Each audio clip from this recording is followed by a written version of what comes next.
আসছে গোপাল, যাচ্ছে গোপাল, ভাবছে গোপাল, হাসছে গোপাল, আসছে গোপাল, যাচ্ছে গোপাল, ভাবছে গোপাল, হাসছে গোপাল। যুগের পরে যুগ কেটে যায়, মানুষ তাকে ভোলে না। যুগের পরে যুগ কেটে যায়, মানুষ তাকে ভোলে না। চলে না রে, চলে না রে, চলে না রে, চলে না, চলে না রে, চলে না রে, তাকে ছাড়া চলে না। কে সে? পরিচয় কি তার? হাসির রাজা, জ্ঞানের রাজা, রসিক রাজা গোপাল ভাঁড়। হাসির রাজা, জ্ঞানের রাজা, রসিক রাজা গোপাল ভাঁড়। হাসির রাজা, জ্ঞানের রাজা। বলো তো দেখি মন্ত্রী, 2 যোগ 2 5 হয় কি করে? 2 যোগ 2 5। কি হলো? আরে বলো। এখনো ভাবছি মহারাজ। সে কি গোপাল, আশা করি তুমি বলতে পারবে। নিশ্চয়ই পারবো মহারাজ। তাহলে শুনি তোমার উত্তর। 2 যোগ 2 5 হয়, যোগে ভুল করলে। আমি জানতাম গোপাল, আমি জানতাম তুমি পারবে। এ তো একদম জলের মতন সোজা প্রশ্ন মহারাজ। এই প্রশ্নের উত্তর দিতে না পারলে যে রাজসভায় আমার মাথা কাটা যেত। দেখেছেন মহারাজ, দেখেছেন গোপাল দিন দিন কেমন দাম্ভিক হয়ে পড়ছে। আপনার করা প্রশ্নকে নাকি জলের মতন সোজা প্রশ্ন বলছে। মহারাজ, আমার কাছে প্রশ্নটা সোজা হলেও উত্তরটা মোটেও সোজা ছিল না। উত্তরটা দেওয়ার জন্য আমাকে রীতিমতো পরিশ্রম করতে হয়েছে। কি বলতে চাইছো বলো তো গোপাল, মানে কিছুই বুঝতে পারছি না জি। শুধু যোগে ভুল করলেই হয় না মহারাজ, মন্ত্রী মশাইয়ের রাজকোষের হিসেবের ক্ষেত্রেও মাঝে মাঝে 2 যোগ 2 5 হয়। এবার আপনিই বলুন, এই দুটো উত্তরের মধ্যে কোনটা বলা উচিত হবে সেটা ভেবে বার করা কি কম পরিশ্রমের কাজ? ঠিক মন্ত্রী, ঠিক পারবে না যখন, তখন কেন লাগতে যাও গোপালের পেছনে? গোপালের সাথে বুদ্ধিতে আমরা হেরে যাব জাহাপানা। গোপালের মতন বুদ্ধিমান মানুষ খুব কম আছে। রাজা কৃষ্ণচন্দ্রের একমাত্র অস্ত্রই হলো ওই গোপাল ভাঁড়। ওদের নিশ্চয়ই কোনো দুর্বল দিক আছে, খবর লাগাও উজির। রাজা কৃষ্ণচন্দ্রের একটাই দুর্বল দিক, সেটা হলো তার রাজ্যের সুরক্ষা ব্যবস্থা। আর এই দিক থেকে রাজা কৃষ্ণচন্দ্র আমাদের তুলনায় অনেক পিছিয়ে জাহাপানা। তাহলে এবার এমন একটা ফন্দি আঁটতে হবে যাতে সাপও মরে আর লাঠিও না ভাঙে। এটাই একমাত্র পথ জাহাপানা। রাজা কৃষ্ণচন্দ্রের রাজ্যে নড়বড়ে সুরক্ষা ব্যবস্থার কারণ দেখিয়ে আপনি খুব সহজেই রাজার সাধের কৃষ্ণনগর রাজ্যটা ছিনিয়ে নিতে পারেন। আমি যতদূর রাজা কৃষ্ণচন্দ্রকে চিনি, অত সহজে সে হার স্বীকার করবে না। আমার মাথায় একটা দুর্দান্ত বুদ্ধি এসেছে জাহাপানা। শুনি কি বুদ্ধি?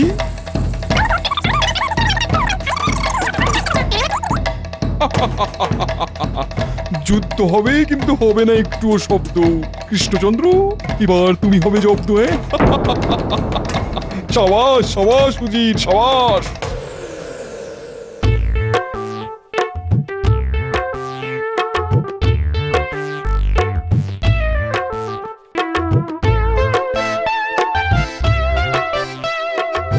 গিন্নি, বাজার করে নিয়ে এসেছি। উদ্ধার করে দিয়েছো। আর এদিকে আমি উনুনের সামনে বসে সেই কখন থেকে রান্না করেই যাচ্ছি। বলি, এই জ্বলন্ত উনুনের সামনে বসে থেকে থেকে আমার বুঝি গরম লাগে না? কি দরকার উনুনের সামনে বসে রান্না করার? উনুন থেকে একটু দূরে সরে বসলেই তো হয়। কি বললে? আহা, রাগ করছো কেন গিন্নি? আমি তো মজা করছিলাম। তোমরা পুরুষ মানুষেরা না শুধু মজাই করতে জানো না তো সংসারের কাজগুলো করতে কতটা পরিশ্রম করতে হয়। বাবারে, গরমও পড়েছে। একটু পরেই তো বলবে, দাও গিন্নি গরম গরম ভাত দাও, খেয়ে রাজসভায় যেতে হবে। পাগল নাকি? এই গরমের মধ্যে গরম গরম ভাত খাবার কোনো মানেই হয় না। তার চেয়ে ভালো আমাকে 2টি পান্তা ভাত দাও, আর সাথে একটু আলু সিদ্ধ হলে জমে যাবে একেবারে। গোপাল, আগে রাজামশাই, তোমার ঝুলিতে নতুন কোনো কৌতুক থাকলে শোনাও শুনি। আগে আমার ঝুলিতে নতুন কৌতুক থাকবে না তা কি হয় মহারাজ? তবে শুনুন, একবার আমি রাজসভা শেষ করে রাস্তা দিয়ে হেঁটে হেঁটে যাচ্ছিলাম, দেখি রাস্তার ধারে একটা মুরগি মন খারাপ করে বসে বসে কাঁদছে। আমি গিয়ে মুরগিকে জিজ্ঞাসা করলাম, রে এরকম ভাবে কাঁদছিস কেন?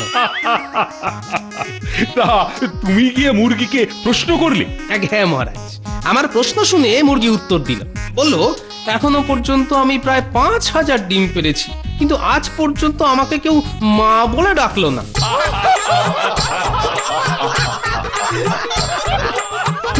যত সব ন্যাকামো। সত্যি গোপাল, যেমন তুমি তেমন তোমার কৌতুক।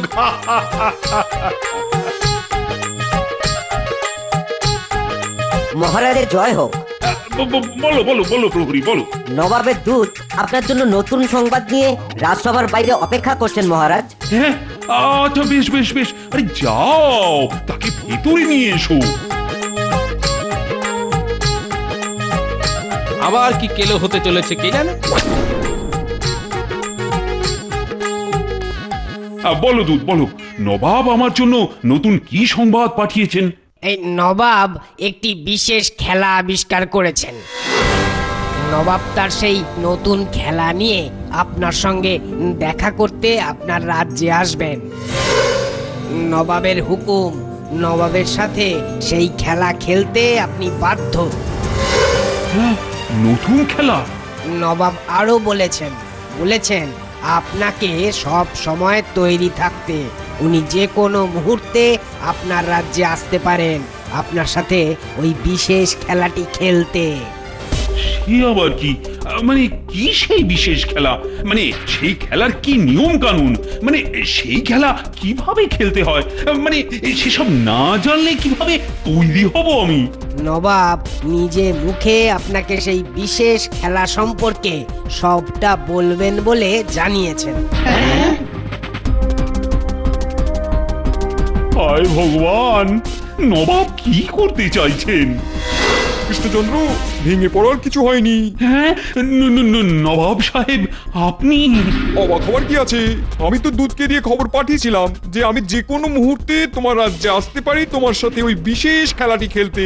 তা পাঠিয়েছিলেন, কিন্তু তা বলে এত তাড়াতাড়ি আপনি এসে পড়বেন সেটা আমি ভাবতে পারিনি। শুভ কাজে দেরি করা আমি মোটেই পছন্দ করি না কৃষ্ণচন্দ্র। এবার বলুন নবাব সাহেব বলুন, মানে বিশেষ খেলার সম্পর্কে জানতে আমার যে আর তর সইছে না। এত ব্যস্ত হওয়ার কি আছে কৃষ্ণচন্দ্র? এসেই যখন পড়েছি তখন তো খেলাটি খেলে তারপরই যাব, কিন্তু তার আগে তোমার সম্পর্কে একটা অভিযোগ আছে আমার। অভিযোগ? তোমার রাজ্যের সুরক্ষা ব্যবস্থা দিন দিন নড়বড়ে হয়ে পড়ছে। এইভাবে চলতে থাকলে যে আমি বাধ্য হব তোমার কাছ থেকে তোমার রাজ্যটা ছিনিয়ে নিতে। কি বলছেন আপনি? না না না না না, এ হতেই পারে না। আমার রাজ্যে চোর ছিনতাইবাজদের কোনো আশ্রয় নেই। আমার রাজ্যে প্রজারা নিরাপদে সুখে শান্তিতে বসবাস করে। আমি জানতাম তুমি তোমার ভুল নিজ মুখে স্বীকার করবে না, তাই তো আমি সেই বিশেষ খেলা নিয়ে তোমার রাজ্যে হাজির হয়েছি কৃষ্ণচন্দ্র। ও এই ব্যাপার, এইবারে বুঝতে পেরেছি নবাব কেন কোনো সংবাদ ছাড়াই হুট করে এই রাজ্যে এসে হাজির হলেন। এই হলো আমার পাগড়ি, এটাতেই জড়িয়ে আছে আমার মান সম্মান। আমি আমার মান সম্মানের দায়িত্ব তোমার হাতে দিলাম কৃষ্ণচন্দ্র। তোমার দায়িত্ব এটাকে রক্ষা করা। পাগড়ি? পাগড়ি কেন? এটাই তো খেলা। আগামী 2 দিন এই পাগড়ি তোমার রাজ্যে তোমার সুরক্ষা চাদরে মোড়া থাকবে। আমি ফিরে যাব আমার প্রাসাদে। ঠিক 2 দিন পর আমি আবার আসবো আমার পাগড়ি ফিরিয়ে নিতে। ঠিক 2 দিন পর আমি যদি ফিরে এসে দেখি আমার পাগড়ি তোমার রাজ্যে সুরক্ষিত আছে, তাহলে তুমি জিতে যাবে। আর যদি তুমি হেরে যাও তাহলে আশা করি তার ফল কি হবে তুমি নিশ্চয়ই আন্দাজ করতে পারছো। হ্যাঁ হ্যাঁ, আমি সেটা ঠিক আন্দাজ করতে পেরেছি। আমার মনে হয় রাজা কৃষ্ণচন্দ্র হেরে যাবেন। আমি রাজি জাহাপনা, আপনি নিশ্চিন্তে ফিরে যান। আমার রাজ্যে আপনার পাগড়ি সুরক্ষিত থাকবে, কেউ তাকে স্পর্শ করার স্পর্ধা দেখাবে না। আমার রাজ্যে সুরক্ষা ব্যবস্থার উপর আমার আস্থা আছে। বেশ বেশ, তাই হোক তাই হোক। নবাব দেখছি সব আটঘাট বেঁধেই ময়দানে নেমেছে না?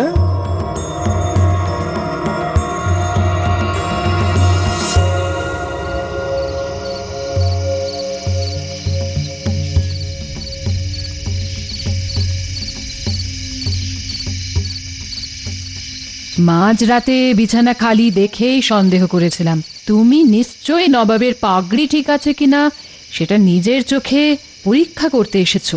কি বলবো বলো তো রানী, এখন এই পাগড়ির উপরই নির্ভর করছে আমার রাজ সিংহাসন। যদি পাগড়ির কিছু হয় তাহলে তো নবাব আমাকে রাজা থেকে একেবারে ভিখারি বানিয়ে ছাড়বেন। তুমি দুশ্চিন্তা করছো। ওহ, পাগড়ির চিন্তায় চিন্তায় আমার যে ঘুম উড়ে গেছে রানী। চলো চলো বলছি, অনেক রাত হলো, এবার একটু ঘুমিয়ে নাও।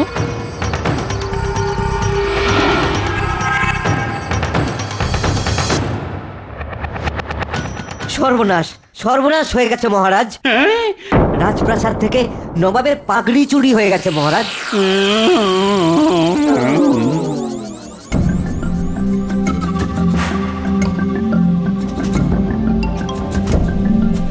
এই নিন জাহাপানা, ধরুন ধরুন। বহুত খুব, क्या बात क्या बात। জাহাপানা, এতক্ষণে হয়তো রাজা কৃষ্ণচন্দ্র মাথায় হাত দিয়ে বসে পড়েছে। সে আর বলতে। সর্বনাশ, এ কি হয়ে গেল? এরকম তো হওয়ার কথা ছিল না। হায় ভগবান, এবার কি হবে? রাজপ্রাসাদ ছেড়ে যে আমাকে গাছের নিচে গিয়ে বসতে হবে। রাজ্যে গোপাল থাকতে রাজা কিনা গাছতলায় গিয়ে বসবে? এ কেমন করে হয় মহারাজ?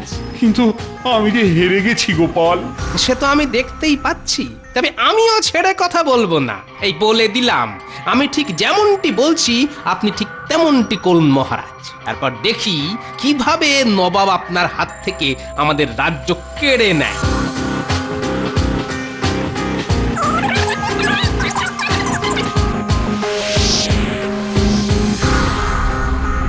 তুমি হেরে গেলে কৃষ্ণচন্দ্র। এবার তোমার রাজ্য ছাড়ার সময় এসছে। কে আছো? এক্ষুনি রাজা এবং তার সব সদস্যদের ঘাড় ধাক্কা দিয়ে বের করে দাও। ক্ষমা করবেন নবাব সাহেব, কিন্তু এটা কি ঠিক হলো? মানে খেলাটা কেমন একতরফা হয়ে গেল না?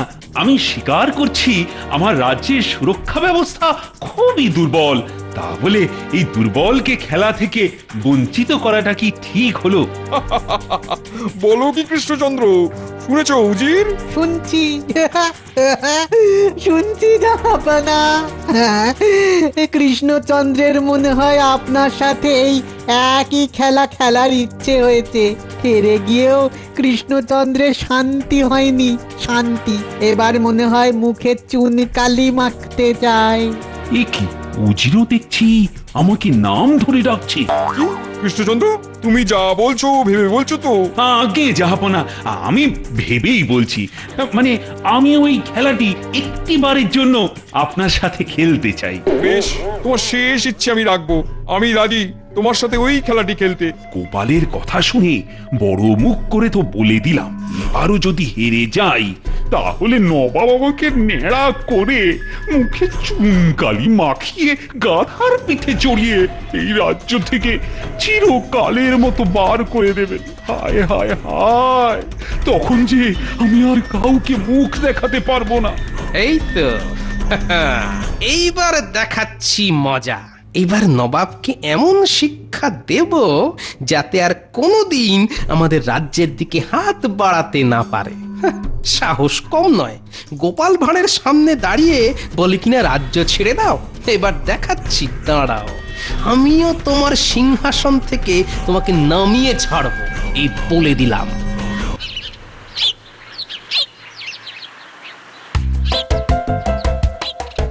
আহ, শান্তি। পেট আর শরীর দুটোই শান্ত হলো এবার। এই নাও, তোমার জন্য আলু ভেজে এনেছি। পান্তা ভাতের সাথে আলু ভাজা। সত্যি গিন্নি, তুমি সারাদিন কত পরিশ্রম করো গো। না না, এবার তুমিও খেতে বসো। আমার খেতে বসার দেরি আছে গো, এখনো যে সংসারের অনেক কাজ বাকি। হ্যাঁ গোপাল, মানে তোমাকে ওই ভর দুপুরে বিরক্ত করলাম। ছি ছি মহারাজ, এ কি বলছেন? আমার যে পরম সৌভাগ্য, আপনার পায়ের ধুলো আমার বাড়িতে পড়েছে। না মানে তোমার কথা মতন আমি যে নবাবের কাছে আমার খেলার ইচ্ছে প্রকাশ করলাম আর নবাবও রাজি হলেন, কিন্তু আমি তো জানি ওই নবাবের সুরক্ষা বলয় ভেদ করার ক্ষমতা কারোর নেই। সে তো আমিও জানি মহারাজ। যখন জানো তখন আমাকে এমন বুদ্ধি দিলে কেন গোপাল? গোপাল যখন বুদ্ধি দিয়েছে তখন নিশ্চয়ই ভেবেচিন্তে দিয়েছে, তাই তো গোপাল? রানীমা একদম ঠিক বলেছেন মহারাজ। ওসব কথা ছাড়ুন তো এবার। পান্তা ভাত সাথে আলু ভাজা করেছে আমার গিন্নি। আসুন মহারাজ, রানীমা আসুন আসুন আসুন। হ্যাঁ, চিন্তায় আমার ঘুম উড়ে গেছে, আর এদিকে তুমি পান্তা ভাত খেতে বলছো? আরে ওদিকে যে নবাব আমাদের জন্য অপেক্ষা করছেন, আর খেলার নিয়ম অনুযায়ী আমাদেরও নবাবের কাছে গিয়ে আমাদের কোনো একটা জিনিস জমা রেখে আসতে হবে। অবশ্যই যাব মহারাজ, কিন্তু তার আগে আমার ছোট্ট কাজ বাকি আছে। আগে ওটা সেরে আসি। কি কাজ? সেটা আমি আপনাকে এখনই বলতে পারবো না মহারাজ। সেটা জানার জন্য আপনাকে যে একটু অপেক্ষা করতে হবে।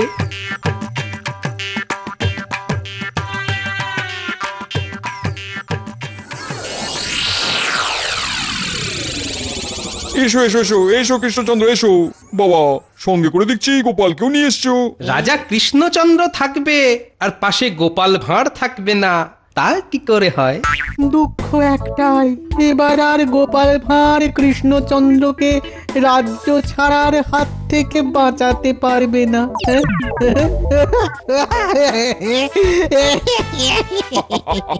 কৃষ্ণচন্দ্র যে আর রাজা নেই এটা মেনে নিতে খুব কষ্ট হচ্ছে, কিন্তু কি আর করবো বলো, এটাই তো খেলার নিয়ম। আমি আবার নিয়ম ভঙ্গ করা একদম পছন্দ করি না। ঠিক বলেছেন নবাব সাহেব, আমিও নিয়ম ভঙ্গ করা একদম পছন্দ করি না। তো কি এনেছো তোমার? কই দেখি, দেখাও দেখাও। এই যে সিন্দুক, এর মধ্যে আমার আর আমার রানীর সব গয়নাগাটি আছে। সিন্দুকের মুখ আমি গালা দিয়ে আটকে রেখেছি। এটা আমি আপনার হাতে দিলাম নবাব সাহেব। আজ থেকে আগামী 2 দিন এই সিন্দুকের দায়িত্ব আপনার। বাবারে, এ তো বড্ড ভারী, না জানি কত গয়নাগাটি আছে। খেলার নিয়ম মতো আমি ঠিক 2 দিন পর আসবো আমার সম্পত্তি ফিরিয়ে নিয়ে যেতে। 2 দিন কেন, 2 দিন কেন, 2 বছর পর আসলেও আমার কাছে ওই সিন্দুক তোমার রানীর গয়না সমেত একেবারে সুরক্ষিত থাকবে। কি বলো উজির? একদম ঠিক জাহাপানা। আচ্ছা, দেখা যাক কেমন সুরক্ষিত থাকে।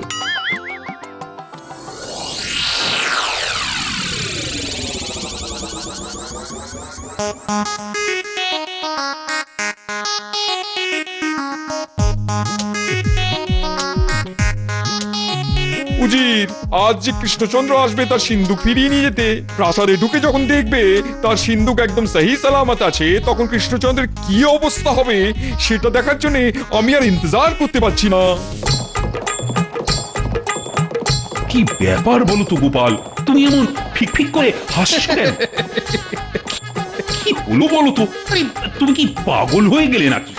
আগে না মহারাজ, পাগল হবেন নবাব যখন দেখবেন তার সুরক্ষা বলয় ভেদ করে আপনার সম্পত্তি চুরি গেছে। ঠিক বলছো?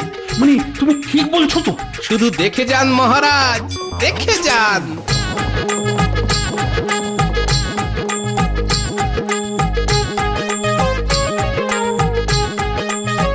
এই যে, এসো এসো কৃষ্ণচন্দ্র, ভেতরে এসো। এমন চমকে উঠলে কেন? না মানে এবার কি হবে গোপাল?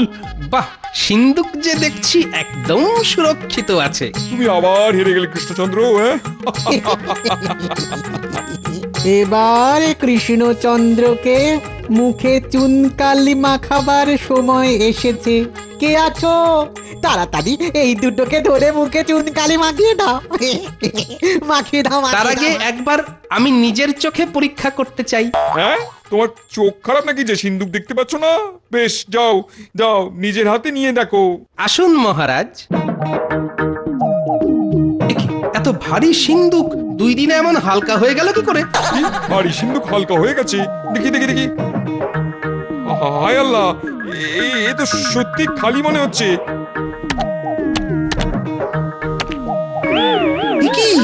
সর্বনাশ, রাজামশাইয়ের সব গয়না উধাও। কি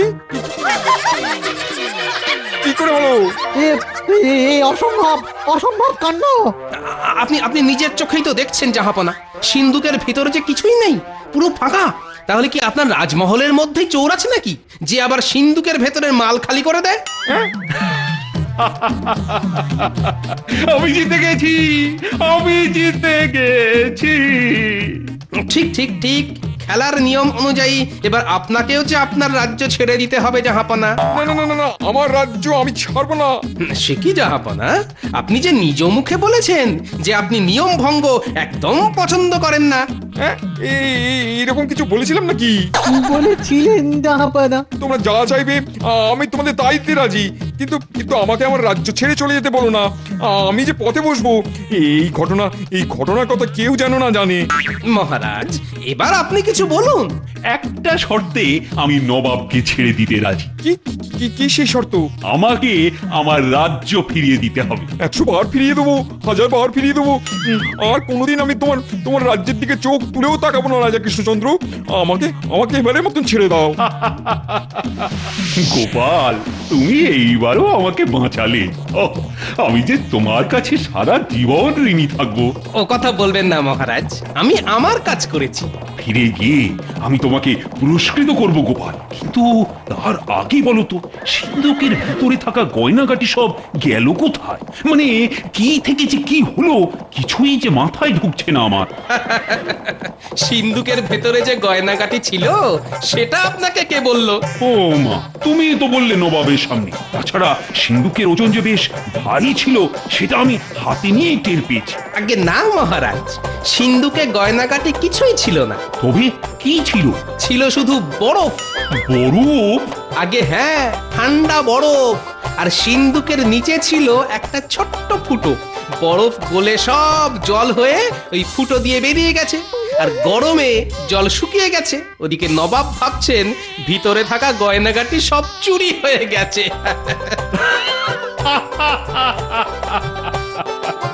সত্যি গোপাল, তোমারও বুদ্ধি দেখছি বরফের মতোই কঠিন। আগে না মহারাজ, বলুন জলের মতন সোজা। ঠিক ঠিক,